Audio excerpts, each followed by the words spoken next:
Welcome to this special episode of the Farmers Weekly podcast, the Farmers Weekly Question Time event at the 2025 Oxford Farming Conference, recorded in front of a live audience on Wednesday the 8th of January 2025. Farmers and other conference delegates quiz industry leaders on topical agricultural issues. We hope you enjoy the listen. Ladies and gentlemen, a warm welcome to our Farmers Weekly Question Time event here at the 2025 Oxford Farming Conference. I'm your host, Johan Tasker. Now in its 89th year, the Oxford Farming Conference is a key event in the farming calendar, and we're extremely honoured to be with you here today. On my immediate left, Minette Batters is a Wiltshire farmer and crossbench peer, the first woman president of the National Farmers Union. Minette represented the interests of over 46,000 farmers to 4 prime ministers, I think 3 in 1 year at one point, is that 6 DEFRA secretaries, before standing down from the post after 6 years in February 2024. Next to Minette, Matt Lobley is Professor of Rural Resource Management at Exeter University, a social scientist with over 30 years of research experience. He's an expert on farming families and how to succeed at succession planning. On my immediate right, Graham Wilkinson is Chief Executive of the Agriculture and Horticulture Development Board, an experienced agriculturalist with a deep understanding of best practice production methods. Graham has worked on his family farm as well as for Tesco and Arla before joining AHDB. Next to Graham, Alice Groom is Head of Sustainable Land Policy at the RSPB. Alice started her career assessing the extinction risk of plants at the Royal Botanic Gardens of Kew before joining the RSPB in 2013, where she specialises in environmental and farming policy. And next to Alice, Ollie Fletcher is a Leicestershire farmer and Oxford University graduate with a first-class history degree. His Farming Explained YouTube channel has more than 10,000 subscribers, and it looks at the history, practice, science and people of farming in Britain. Ladies and gentlemen, that's the introductions done with, so please put your hands together and give our panel a big Oxford welcome.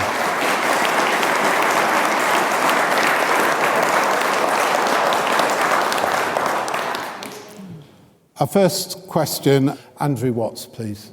Thank you, Johan. Good afternoon, everybody. Given the events of the last few weeks, there was one phrase that stuck out in my mind. I think it was actually Tom Bradshaw, about the relationship between the government and farmers. So I have to ask the panel, has the government broken the covenant with farmers?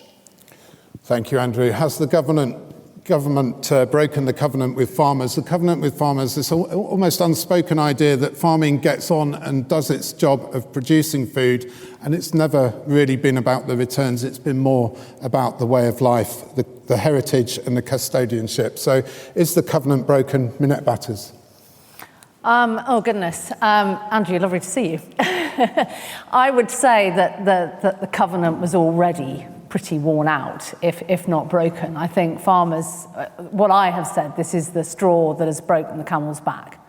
I think for a long period of time now, farmers feel, and indeed the NFU's work, the confidence survey shows this, confidence is at an all-time low. We've been through enormous change, leaving the European Union, a global pandemic, triple-digit inflation on the back of the war in Ukraine, trade deals with negative impact, and then this. And I think for me what is really worrying, almost taking politics aside of the government of the day, is that the Treasury have put this forward for many years to different colours of government, and it has been rejected. They got away with it this time, and what it speaks to is those that are advising government, be that scientists, lawyers, civil servants, are, I believe, incredibly out of touch with the rural economy and how it underpins so much of the fabric of life and the whole economic machinery, if you like, of what goes on in over 70% of the country. And the last financial crash around 2009 was the last time government scientists have taken global food security seriously, because they really believe we were headed for the perfect storm of 2030 in the Foresight report. And they were right back then. What alarms me is that when Therese Coffey was Secretary of State, I was talking to her about the Foresight report and the perfect storm. And those markets took off again in 2011 after the financial crash. And the line was taken then: the UK is a wealthy nation and it can afford to import its food. And everything from that period was shelved, literally. And when I spoke to Therese Coffey about it, she asked all her officials and said, you know, what about this report? Not one person in DEFRA remembered that report. And that was in 2011. I mean, most people in this room will remember that huge multi-million pound piece of work that was globally recognised. Nobody in DEFRA remembered it. So the covenant is long broken, I would say, and has to be rebuilt. And it is a massive task for this government. And I hope Steve Reed will show leadership tomorrow of putting things back together again, because we literally cannot afford to carry on, and we will see real-time consequences if things don't change. So big impact on tomorrow, and he's got a lot of work to do to rebuild, I think, years of damage. And let's hope scientists, civil servants, lawyers, the machinery of government gives him the support that is needed for farmers. Thanks, Minna. Andrew, the question, you seem to believe yourself that the relationship has broken down, as it were. I think, for me, the single biggest thing is a lack of understanding. You realise how complex and how nuanced the relationship that Minetta's referred to in terms of how the rural economy impacts. The knock-on to the local tradesmen, to the local shops, to the local car dealers, to the local everybody. It's a trickle-down process. And that money, when it was BPS, was trickling down.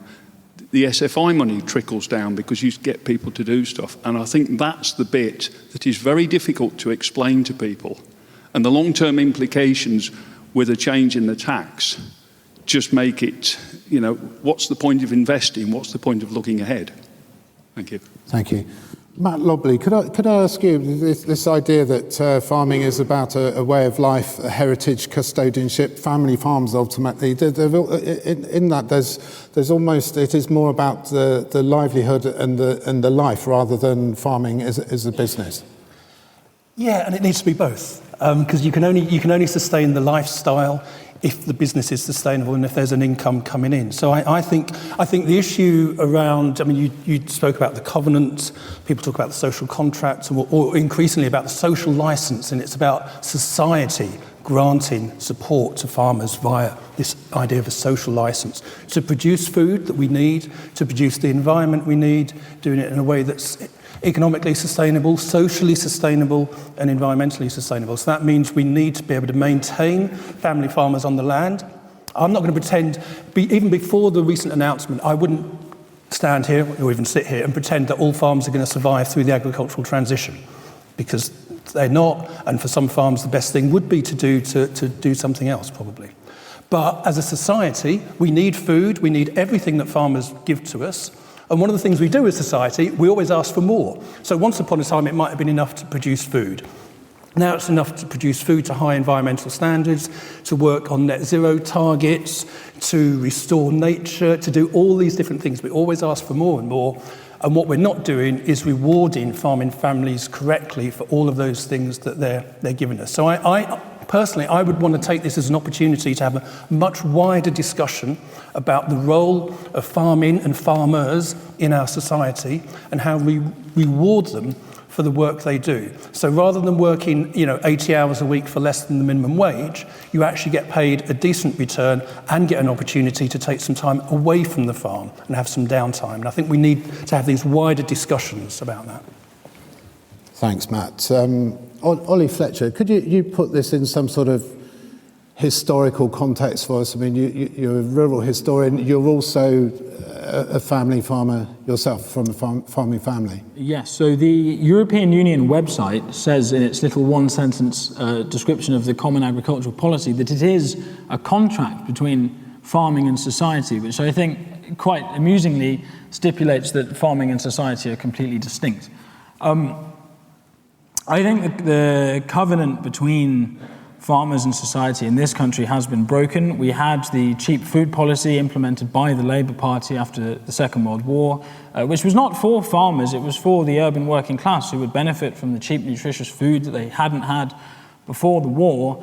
And you'll have to forgive me, I am so angry about what is going on at the minute. I may struggle to articulate my thoughts properly, but if we are to focus on the character of Steve Reid, who I, for emphasis, do not think necessarily stands out from other recent ministers.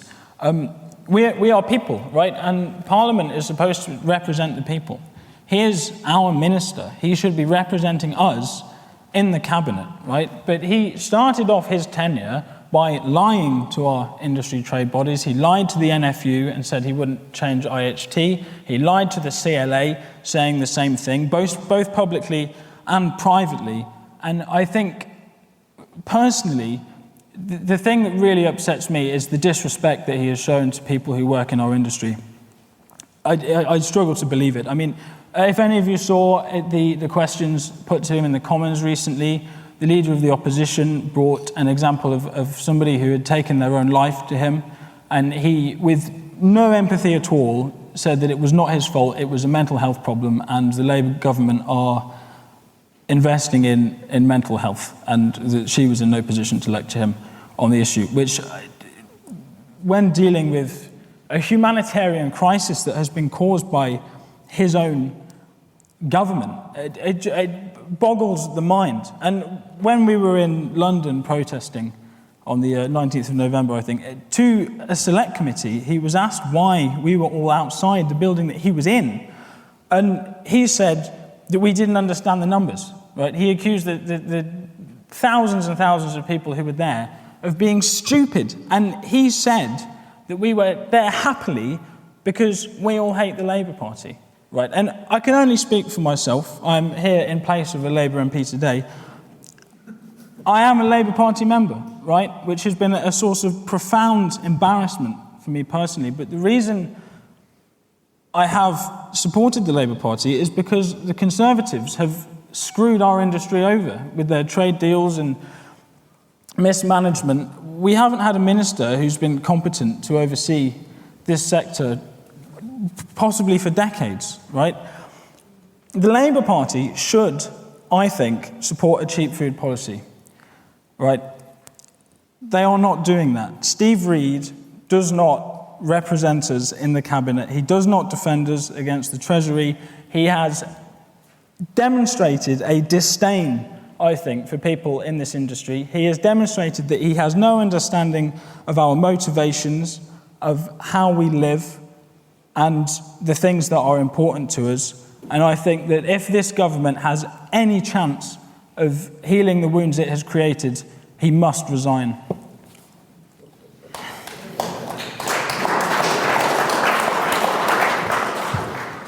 Thank you, Ollie, and I certainly appreciate you coming along and standing in for Henry Tufnell, who can't be with us.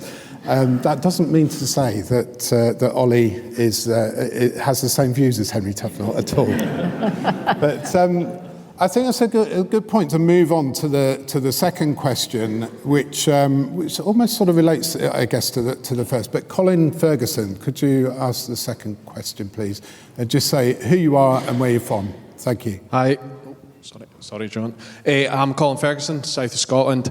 As the government tightens the purse strings, is it time for UK agriculture to become more business-focused rather than taxpayer-supported? Thanks, Colin. So as the government tightens the purse strings, is it time for UK agriculture to become more business-focused rather than taxpayer-supported? And I'm going to ask Graham Wilkinson this question. Yeah. Great question, Colin. I think obviously the reality is that there's going to be less of an opportunity to, from a support perspective, there's going to be less support available to food and farming. I've had the privilege throughout my career working with farmers here in the UK and also farmers working across Europe. And I must admit, I've yet to actually meet a farmer that isn't business focused.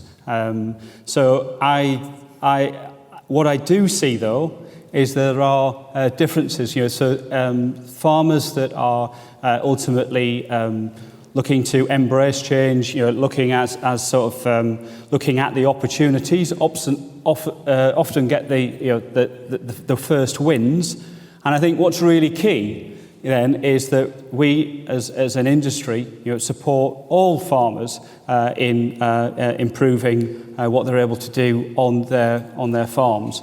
So the reality is that I think from our perspective, I think it's organisations such as HDB and many others, we play a role, as do many others, in supporting farmers. In ultimately, what I see is being significant change and significant change at speed.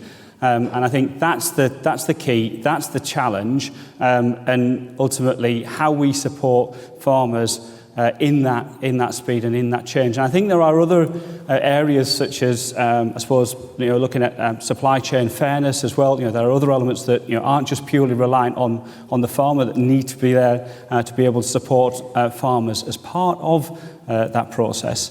But yeah, I think it's important for us all that we bring everybody along on that journey. But that would be my view. Thank you. Thanks, Graham. Alice Groom, should farmers be more business focused? Is it time for that rather than taxpayer supported? I suppose the way I might sort of look at this question, Colin, is there's a really strong business case for both government and private business to invest in nature-friendly agriculture to tackle the nature and climate crises. So whilst obviously we're facing a time where government is tightening the purse strings and they're making really tough choices about how they use that investment, I think that there's a need to push back. There's a need to push back and actually to fight for more investment. That isn't to say that farming isn't business focused or shouldn't be more business focused. It's just that there's a wealth of public goods that farmers do and can deliver, and society wants and needs clean water, clean air, soil. All of those things are needed to underpin food and farming as well. So we need to make that case. The RSPB, the National Trust and the Wildlife Trust have been investing in a sort of a series of economic analyses to try and we've got this model that works out what are all of the environmental targets government has set and how much does it cost to deliver and what are the benefits that delivers to society. And from that work, we know that government should be, or that we need to invest at least 5.9 billion every single year in the UK in nature-friendly farming and land management to meet those targets. And that's about 3.1 billion in England. And we think there's a really strong case. It's something that we've been campaigning on. We've got a live petition at the moment. So whilst, yes, there is this issue of tightening purse strings, society wants government to invest in these things, and farmers with 70% of the land can deliver those things, but they shouldn't be expected to do that without the support. Thank you. Thanks, Alice. Minette. It's only frustrating that we tend to talk about agriculture as everything fitting within that same framework. I mean, I would argue very strongly that pigs, poultry, meat, eggs, horticulture are completely unsupported. And we put them under that agriculture banner are the same as broadacre and livestock. So those are unsupported sectors that we have continued to legislate and regulate ever higher standards, the better chicken commitment being a classic case in point. And then we are subjecting them to imports that are coming in that are not produced to those same standards. So that the fundamental role of any government is to make sure that those farmers are getting a fair return for what they are producing. And that, without doubt, needs reform of the Grocery Code adjudicator and the framework. But also, that regulation and that legislation comes at a price. And the farmer and the grower picks up all of the cost and all of the risk with ever more extreme weather events that we're facing into now. And so absolutely the taxpayer has a role. If they want affordable food, which they have, the most affordable in Europe, then I think they receive a fantastic return on the taxpayer investment. Is it targeted in the right way? Do those intensive integrated sectors get a fair share? No, they do not, and they need to. And I hope that tomorrow you will get a bit more clarity about what is in it for those sectors rather than just focusing on broadacre farming, because we need to look at all of this. We've got an extraordinarily large population, 70 million people on an island. We still don't have a target for food, and we have all these other targets for trees, houses, renewable energy, water, air, no target on food, and that absolutely has to change. So I think it's been a phenomenal return for taxpayer investment, and yes, it needs to continue, and yes, it needs to be better spent. Thank you, Minette. Matt Lobley. Yeah, just following up on a few things there. So, I mean, picking up on Colin's original question, should farmers become more kind of business focused? I've met so many farmers who are incredibly entrepreneurial. They just happen to be in farming, and if they've been born into another sector, they're being entrepreneurial and successful there. They just happen to be based on a farm. Often they're running a portfolio of a range of different businesses, mostly linked to the farm, but there's many, many that are entrepreneurial. DEFRA have been, through I can't remember the name of it, the Future Farmer Resilience Programme, have been helping to, it's an unpleasant, not a phrase I've normally used, but kind of upskill farmers in terms of their business abilities and things, so there is help there. But I think, as a taxpayer, which is me, which is us, which is most people in the room, I have absolutely no problem whatsoever in supporting farmers to produce all the things that we want them to produce that the market doesn't pay them for. And we did some work with a large agricultural business in Devon, I'm not going to name it, looking precisely at the potential for levering in private sector funding to produce some of these things. There were no private sector businesses in the area that were willing to do that. Then some people might put some capital payments in, but farmers need something to replace the BPS that they're losing. So I think, if we're looking to the private sector to solve all of these problems, that's not going to be the solution. And it goes back to that original question. We have to renew the social contract between society, and government is part of society, and the farming community in order to deliver proper support to enable people that we call farmers, and that covers such a broad spectrum of people doing all sorts of different things, to deliver all these things, including food, including nature restoration, including net zero. Thank you. Thanks, Matt. Could I ask the audience, as it were, but hands up for the people who think that it's time for agriculture to become more business focused? Not very many, probably 3 or 4 people. So the suggestion is that people already think that farmers are already business focused and rather than being taxpayer supported. Has anybody got any thoughts on that question at all from the audience, or shall we? Yeah, Ali Kappa. Just say for those who don't know who you are, Ali, who you are, where you're from. Thanks. Ali Kappa. I am an OFC director and farmer. I chair British Apples and Pears. I've done lots of stuff for the NFU as well. I find it extraordinary as somebody that came into this industry in my 40s, that we send young people to agricultural college to learn about farming, and we teach them about diversification. Who would expect a doctor to go and learn about medicine and on the side learn about being an electrician, just in case the medical bit doesn't work out? And that is how we bring farmers through. Go figure. And the idea that they're not business-like and entrepreneurial, I find actually quite offensive. Thank you very much, Ali. Anybody else? Gentleman at the back, please. Just say who you are, where you're from. Thank you. Sorry, Ben Williams from Leprino Foods, mozzarella processor. This might be a bit dairy specific, but we often have conversation about the challenges of dairy pricing. And in the same breath, that's coming from farmers who are running a 38% replacement rate. They still have 30% of their herd lame and various other bits and pieces. And I think, in fairness to the farmers, and it ties on to what Ali was saying, if we look at the quality of support and upskilling for farmers, the Resilience Fund showed them how much trouble they're in, but there is no investment across the industry to show them how to get out of it. Nothing consistent, and that's the real problem, and I think that ties into the previous question. Thank you very much. Thank you.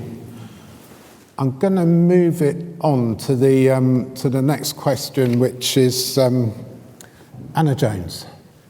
Anna Jones, journalist, founder of Just Farmers and a multi-generational farmer's daughter. My question relates to farmer protests. How direct should direct action get? Thanks, Anna. How direct should direct action get? I'm going to ask this one to Ollie if he's calmed down enough to be able to Yes, sorry. But, Yes, no, that's but just before I do, just to set that in the context of, we've had the inheritance tax. It was almost lit the touch paper for the protests in November. We had the protest on the 19th of November. Thousands of farmers on foot coming to London, and followed by the protest on the 11th of December, the tractor protest in London. Now talk of a day of action on the 25th of January, plus other protests. How direct should direct action get, Ollie? Yeah, well, I think in a broader sense, I think we're living in a really remarkable moment because peasants don't have historical agency, right? They don't control the things that happen to them, and farmers are the same. We don't really have a voice. We have industry bodies, but over the course of history, we have to just accept things as they happen. But at the moment, we are experiencing farmers finding a voice, and I have been to events in Westminster that have been operating alongside stuff the NFU was doing that has been genuinely grassroots. We have had actual, real working farmers going to London and speaking for themselves, which I think is a very beautiful thing. And I think it has been successful. Polling suggests that we have the public broadly on our side. This is unfortunately developing into a culture war, but it is one that we seem to be at least winning the argument in, if not the battle as a whole. But off that, I think that what we've done so far has worked. I think it has worked because it has been positive. We have taken our culture to London and we have shown the people in London what we're about. And they have responded positively to it. And anyone who was there would know that. We were very polite. It was very British. It was a fun day. It had a sort of carnival attitude. And the later protest we went in tractors was the same thing. I think going forwards, the crucial thing is that we don't trip up now. We are doing so well relative to the government, who keep churning out the same line and the same lies. We can't mess that up by irritating the wrong people. We can't irritate the public. We can't irritate the supermarkets. It's not even the supermarkets' problem. I understand the supermarkets are a problem, but that's a whole different thing. So I think we must emphasize positive messaging. This is a culture war. We must share our culture in a positive way. People are interested in the countryside. They are interested in the tales of pastoral England, the history of the landscape that is intertwined with all of our family history. So I think we must focus on those things, keep it positive, keep winning the argument, and eventually the government is going to have to give. And I think if there's anything we can achieve at this conference, it's to make it clear to the public that we are trying to feed them and that Steve Reed does not speak for us. Thanks, Ollie. Minette, I know you're no longer NFU president, but you were successfully for 6 years or so. What form should protest take? I mean, the NFU's always trodden this fine line between not wanting to get too involved or to be seen to be too involved in direct action. You're more interested in lobbying and doing well, I guess at the end of the day, a deal is going to be done around a table, not on the streets outside. Well, you're absolutely right. And the trick is to stay at the table and not get locked out of the room. Because the moment you get locked out of the room, then you can't influence anything at all. So I think it's been wonderful to see the industry come together, the unity on the streets of London that Ollie talked about, people who have probably never got involved before, making their point. But I also think that we are on a tightrope now, and you've only got to look at Just Stop Oil and how they have lost the support of the public to see how fragile that is. And once you lose it, you lose it. And one of the things I was most pleased about when I left was that farming as a job in the eyes of the public ranks second to nurses. And in the eyes of the public, I think we've got more support probably than we've ever had before on the back of COVID and everything else. So we've got to be really, really careful about that. And I think the NFU is absolutely right at the moment. Tom Bradshaw is saying, you know, we want you, government, to pause and to consult with the industry and find a way forward. And if they do that and they do commit to it, don't forget, this is the government that has really dug in on winter fuel payments. So they are not, I don't believe, going to capitulate to farmers, because as much as the Conservatives were chucking meat at the right, Labour is going to have to chuck meat at the left. So we've got to find a way through this. And the only way we do that is if they pause and if they consult and we find a way that is going to be workable. So the direct action, you know, has really put this on the media's agenda, which is helpful. I think it's going to be difficult to keep it in the eyes of the media, and it's going to be difficult not to disrupt people's daily lives. So it's awkward, but if they consult with the industry, they will find, and a lot of people rightly and understandably blaming Steve Reed, but this is a case of people in Treasury who never see the light of day. You know, bright young spads locked away behind those big doors. They are not engaged with the rural economy. They have wanted to do this for a very long time. Had they understood DEFRA's own figures properly, this would not have happened. So it's a massive hospital pass for Steve Reed. And the only thing he can do, and the only place it can come from now, is the Prime Minister, and the Prime Minister saying, actually, do you know what? We've got to find a way through this.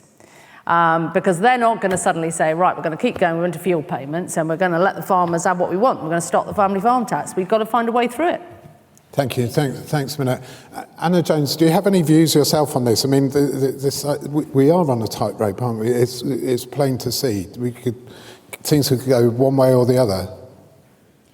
Johan, I'm a journalist. I have no views. I have too many views to go into right now. This is huge. You can't. I think it's very difficult for anyone that comes from a family farming background, but also works in a role that has, you know, a wider, perhaps even an urban perspective as well. You know, when you've got a foot in both camps, you don't come at this just from one angle. You do see how this could be viewed from those that don't inherit land you know, and so I would say that frustratingly, in the age of sound bites, which we all want, and in the age of opinion that we all want, I don't have one. I see it very much in the round, but I have been nodding my head vigorously at what Minette said, because I think a capitulation, a U-turn is fantasy. I don't think it's going to happen.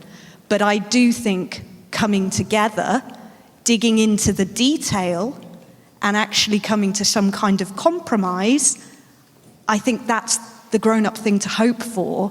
And I do hope that government are listening. And I do hope that both sides can speak to each other with respect, because ultimately, good communication, which is what I'm all about, is what achieves things in the long run, much more than anger. Thanks, Anna. Does anybody else have a view on this? How far should... Gentleman there. Everybody's making sure that the Farmers Weekly team get their steps in after the new year. I think one thing that is obvious is... Say who you are, Phil. Phil Jarvis from Alban-Wise. I think what is obvious is with this announcement in the budget, the number of family advisors on inheritance and partnerships. The reason people used this was because that was the rules and regulations and they were following them. What we'll be doing now in a lot of businesses is using these new rules and setting our businesses up. So it's probably a helping hand in a number of businesses. There are some cases it won't be, but a lot of businesses will now be doing much more planning than they ever did before. And if you haven't got a family charter, I should get one now. Thank you. Thanks, Phil. Ollie, can I come back to you? I sort of wanted to address this idea that we are on a tightrope, we need to keep the public on side. How do we do that? Because there is talk of go slow protests on the North Circular, of blockading motorways or whatever, but if we lose that public support, then we've almost lost the argument. And I wonder what your views are on that as to how far we can go, because writing letters is all well and good, but it doesn't command media attention. I understand that the protest on the North and South Circular isn't intended to be a go slow, but rather a procession that will be seen from the air. So that the idea is that we will get photographs in it. Obviously, the North and South Circular are snarled up as it is. The idea is just that it's another visible presence. We've already hit Westminster twice in two different ways, and we've had children's letters. We've done lots of positive campaigning. It's about stepping things up. Obviously, I think the people organising these things are keeping an eye on the stuff that is going on. We will have to wait and see what is announced tomorrow, and action will be taken accordingly. But as Minette was hinting, the left are throwing stuff at us, but from my background as a very small dairy farming family, I do find it frustrating, because I think we are defending stuff that really is socialist if you intellectualise it. The policies that the farmers are out defending were given to us by the Socialist Labour Party in 1947. They championed owner-occupiers, which at the time was very radical, because from the agricultural revolution, the countryside was between landlords and tenants. Owner-occupying farmers, like my family were able to become after the war, were a new thing, and they are actually quite a odd thing in the great history of Britain. They've only really existed the past sort of 100 years or so. So it frustrates me that we are being attacked as right-wing when I think we're fighting for cheap food for the working class and what is fundamentally worker ownership of the means of production. But anyway, that's just my thoughts as somebody who comes at this from a somewhat left-leaning perspective. Ollie, thank you. I'm going to move it on because I am conscious of this sort of curfew that it's not a curfew, but you know what I mean. Phil Jarvis, you've got a question as well. If you could, there you go. Sorry, Anna. Phil Jarvis, still at Alban Wise, farming between Yorkshire and Norfolk. Should we keep farming's net zero by 2040 goal? Thanks, Phil. Should we keep farming's target to reach net zero by 2040? This was a target, Minette, that the NFU came up with while you were president. So I'm going to give you that and let you think about that while I ask Graham Wilkinson for his thoughts on keeping this target to reach net zero by 2040. So I think, I suppose looking beyond a target, it's absolutely, sustainability is absolutely key to our industry, and I think we have some fantastic credentials that the industry should be extremely proud of today in what it has achieved already. I suppose what concerns me is actually enabling farmers to work with the correct baselines on their farms so that they are able to then implement the changes specific to their farms, which will be different because farms are very different, so that they can make those improvements on those farms and ultimately get the opportunities and the potential commercial opportunities from those improvements as well. So I think beyond a target, it's key because there are other markets, other countries out there that are on this journey. We can't be left behind. Sustainability is key. I think we need to be better in talking where we've got to so far. I firmly believe that with the correct baselines, we might be further along than we actually think we are. We can't continue to use global average figures into those calculations. We need better baseline specific to those farms. And you are doing that. Do you have this? We have a pilot of 170 farms. And I think it's probably, from an HDB perspective, it's one of the most important pieces of work that we're doing at the moment. And clearly, our ambition is that every farmer has the opportunity to understand the baseline on their farms. Thank you. Alice, keeping net zero 2040 as a target? Well, I mean, as we sit here today, and as I travelled to Oxford today, there was lots of farmers' fields underwater, and the same was true last Oxford Farming Conference as well. I mean, I almost couldn't leave Oxford last year because my bus got stuck in a flood. But so climate change is here. And farmers are some of the people who are going to be most impacted by it. So I think it was amazing to see that leadership come from the NFU around that 2040 target. It's really ambitious, it's really stretching, it's more ambitious than what the government have set. So I think it's really important to keep that, and I think something that society can buy into, but it is challenging. It is something that farmers need support with.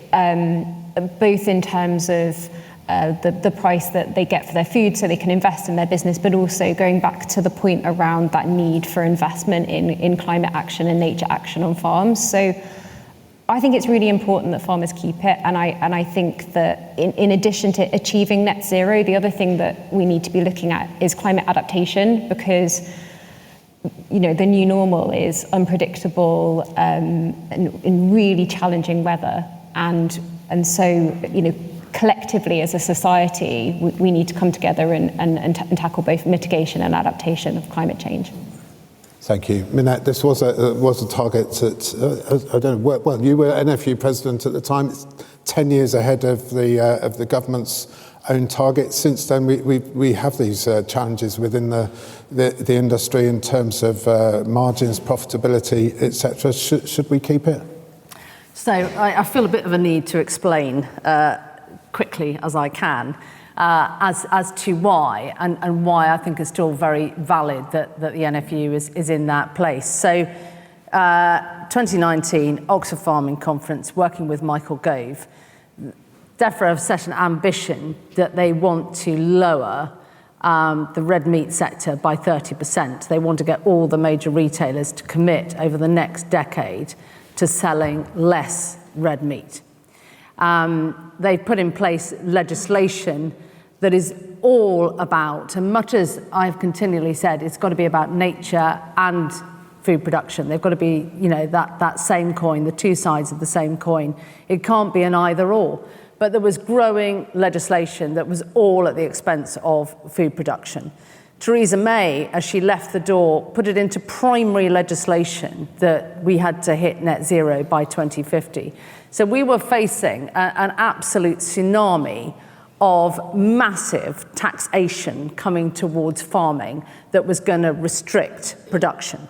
Now, if you said to any farmer, and I feel very strongly that net zero has to be delivering a net gain, effectively we need to be producing more food, not less, on the journey to net zero, but we need the right policies and the right incentives to get there. So an absolute red line in saying what we said was no reduction in livestock numbers, and we have to have the right policies and the right incentives or it doesn't happen. But the really good thing about what we said was Michael Gove, who was wholly opposed to food production at the time. If you remember working with Cummings, he wanted to break the power of the unions and the trade associations. And it did, I used to crudely refer to it as giving him a magpie moment. If you could make something shiny and glittery, he would sort of come down on it and think, oh, that's exciting. I will have a look in this little box and see what is going on. So the moment we said that, everybody flung open the doors and said, well, how are you going to do it? That was the one question we wanted them to ask. How are you going to do it? And that allowed us, through our commodity boards, to set up farmers across different commodities, across different land areas, to work together to see what these policies could look like and benchmark it against the scientific and academic community to create the right policies to deliver all of this. And that, sadly, that has to be the way with government. You can argue and bang the table, and I always used to say, you can have your day in the sun one day, but what do you do the next day? You have to work out the policies for what good looks like, and you never get everything you want, but you tend to get a lot further down the road than by just resisting and saying no, no, no. So this is set in primary legislation. Unless that changes, it's going to happen.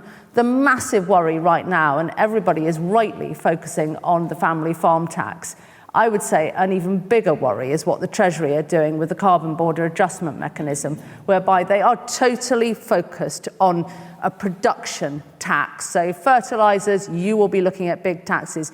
Are they looking at consumption? No, they're not at all. Dieter Helm is speaking at the same time as this is going on. Dieter Helm will be absolutely saying it's got to be production and consumption. So Treasury, we need to see a gigantuan shift. Otherwise, we're going to get those taxes hitting us hard, which is why the work of the NFU still stands strong, and we still have to develop what the policy looks like for delivering more food in a decarbonised world.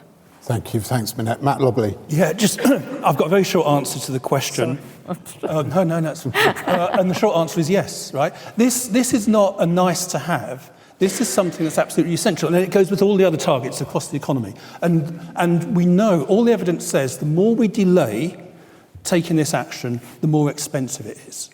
So we need to do it now, and the government needs to address all the sectors, and we do need the right benchmark and the right data, and comparing us to global averages is obviously rubbish because it's just not doesn't represent British agriculture. But we have to do it, and we have to do it now. So I would say there's a lot of us in this room, and I'm including myself in this, where our experience of climate change is going to be, a bit more intensive rainfall, a bit more flooding. It's very inconvenient, but your children and your grandchildren are going to have massive impacts. We have to act now.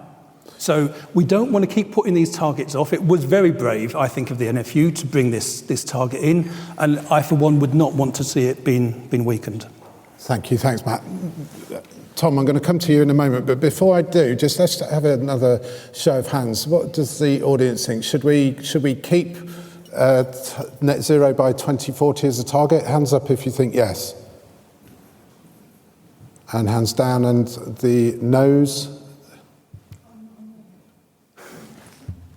Okay. Pardon? I don't think it's in the hands of the farmers. We've done the LCA for British grown Gala apple. I can't go into the details because I'm not allowed to publish it yet. But the biggest number is nothing that's happening on farm. It's plastic packaging. Yeah.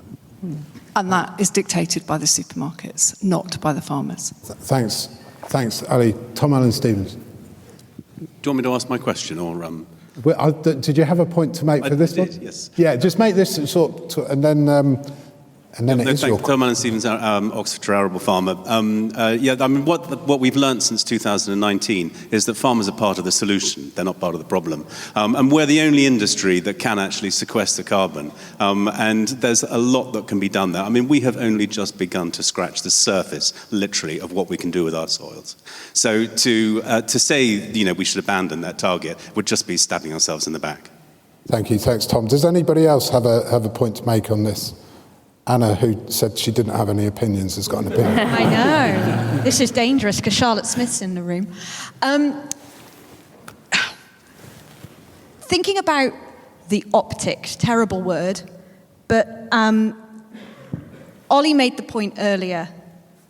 There are forces that want to put labels on everything, whether it be left or right. I cannot bear it, because there is more to people than politics. The net zero target is something that farming can hold up as its progressive medal. And I hate to be so blunt about it, but you need that kind of positive optics in the world that we live in, which makes everything political, which makes everything tribal. And to use the term culture war, net zero is one.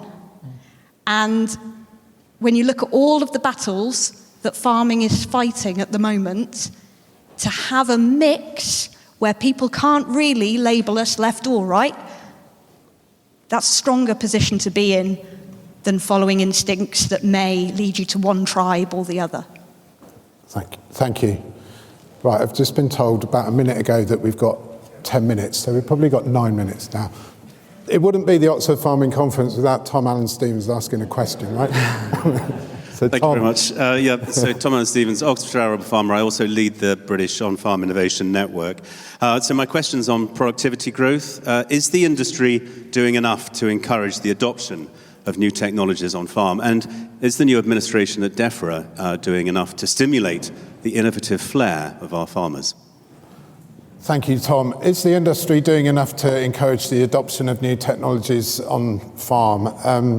Alice earlier on mentioned climate adaptation, and we know that technology and innovation has a role to play in terms of reaching net zero as well. Graham, I'm going to ask you, are we doing enough as an industry to encourage the adoption of new technologies on farm? I think we absolutely need to encourage more adoption. I think depending on where you look at, I think there is without a doubt areas where the adoption is significantly higher than other areas. If you look at some of the work that around from a genetics, etc., I think there's clear advancements there. However, I do believe that if we are going to achieve and mitigate and be the solutions to the challenges, then we need to move quicker and faster, and we need to adopt faster as well. So and that requires support from the industry, from government, and from farmers as well.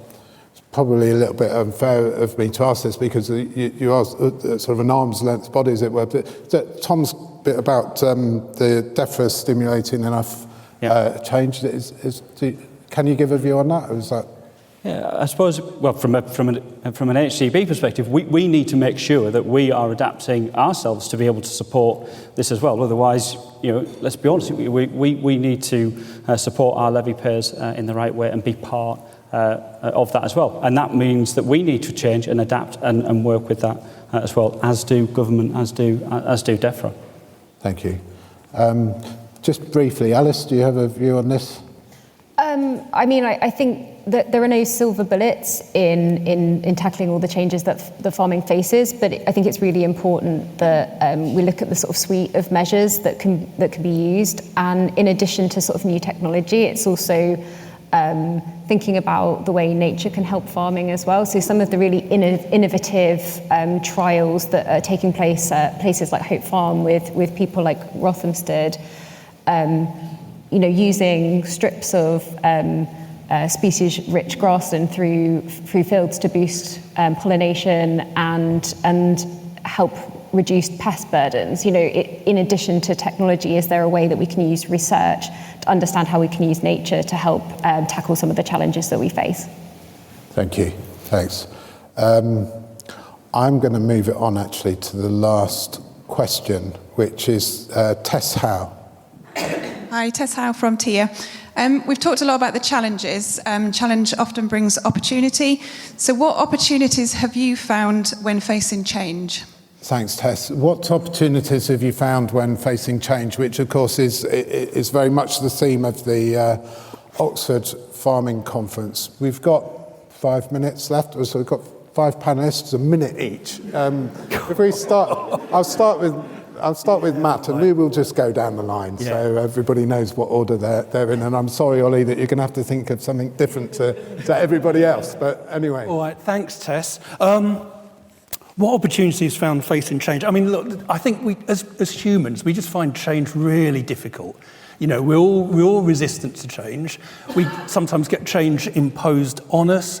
I was thinking about some of the things that have been said about the kind of, danger of going over a cliff edge about inheritance taxing. We've been here so many times before with cap reform. It looks like we're going over a cliff edge, and you know what? We go over a little bump and we change and things move. So I think it's recognising that we have to adapt. If we're going to be resilient as humans, as society, as businesses, we have to not just bounce back, but we have to bounce forward. So we have to think about what is the new reality, what is the new configuration of our business, our enterprise, what do we need in terms of investment in human capital, and how can we then use that to drive change and move forward. So I've slightly sidestepped the question because it was a difficult question, but I've given my fellow panellists time to think better answers. Thanks, Matt. Minette? Not a lot of time.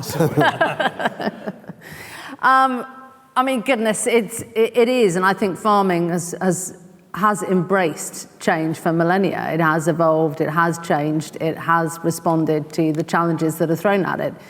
It hasn't always gone there willingly. Why would it? But I feel as confident, if not more confident, for the young people coming into the industry, that actually there is a lot of hope about the future, because there has to be. You know, we have to produce double the amount of food by 2050 with half the energy, half the water, and we've got a great climate here. So it's not going to go away.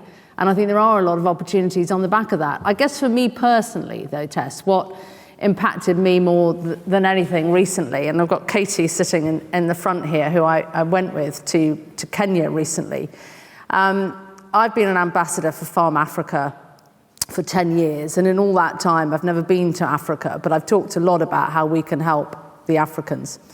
My goodness, have I had to eat my words, because having gone there and worked with these very small subsistence agriculture systems that are going on, that Farm Africa is helping, and seeing how they have transformed what is going on, how they have quadrupled their maize production, how on the back of that they have trebled their farm business income. Because if you give them the right tools, you know, they really are farming sustainably. They are mulching, they are making compost, they are using their wormeries. They can't afford to do anything else, but if you give them the tools, they are really delivering on it. And that, for me, I guess, was a real eye-opener to see how transformative that could be. They are exactly the same as us. They want the same as us. You know, the worrying thing on the back of that, though, for me, was they were saying what my children are saying to me. These were subsistence farmers with no sanitation. All of their children were at university in Nairobi. And their line was, they want the big jobs. That's what they want. Our kids want the big jobs. And they were getting them all over the world. They were heading off to do them. And so who is going to do the farming? Who is going to come back to those little plots in Kenya? It's not going to be their kids. And what is starting to be grown? Category C drug cat is starting to be grown, and a new purchaser of land. And we're seeing it here, a new purchaser of land who's coming in, buying up land for sustainability benefits, offsetting carbon. So, you know, I saw a lot of positives out there, but I also saw a lot to be worried about the new purchaser of land and where those farmers are going to come from.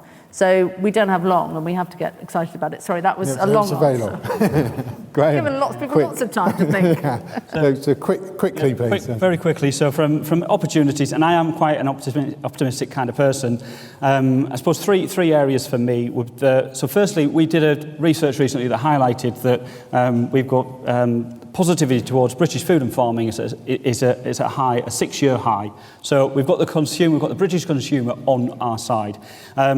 I have the fantastic opportunity in the work that I do to be able to stand on trade shows around the world where we are openly working with our levy payers to be able to promote and sell British food and produce around the world. And we have on fantastic names. So I think there's huge opportunities in the food that we produce. So we've got the consumer on side, we've got opportunities there, and we've got the opportunities around the world as well. So, yeah. Thank you. As time is short, I'm going to shamelessly plug the RSPB breakfast session on Friday morning, which is talking just about this, opportunities from adopting nature-friendly farming across individual farms, the supply chain, and from the scientific evidence. Thank you. Ollie, well, I think the change is quite scary, but just to sort of address the point Anna made a moment ago, I think the beauty in it is that there are people from all of these different places, all of these different types of farming practices, different political backgrounds. I was not trying to hijack the protest movement. I was just sort of saying that the left attack is unfair, I think. Are all coming together, and you go to London and you see that this industry is a community. So there is change, but I feel that it is a shared change, and any struggle that comes with it is a shared struggle. And I think we have already proven that that can bring us together, which I think is a good thing, and we should keep at it. Thanks, Ollie. Thank you. Look, ladies and gentlemen, that's it for this special Farmers Weekly Question Time event here at the 2025 Oxford Farming Conference. I'd like to think we've had a really healthy discussion, some great questions. You've all been very well behaved. Thank you. Some great answers too from our panellists. So Wiltshire farmer and former NFU President Minette Batters, Baroness Batters of Downton, Matt Lobley, Professor of Rural Resource Management at Exeter University, Graham Wilkinson, Chief Executive of the AHDB, Alice Groom, Head of Sustainable Land Policy at the RSPB, and Ollie Fletcher, Leicestershire farmer, rural historian and host of Farming Explained. So a big round of applause to our panel and thank you.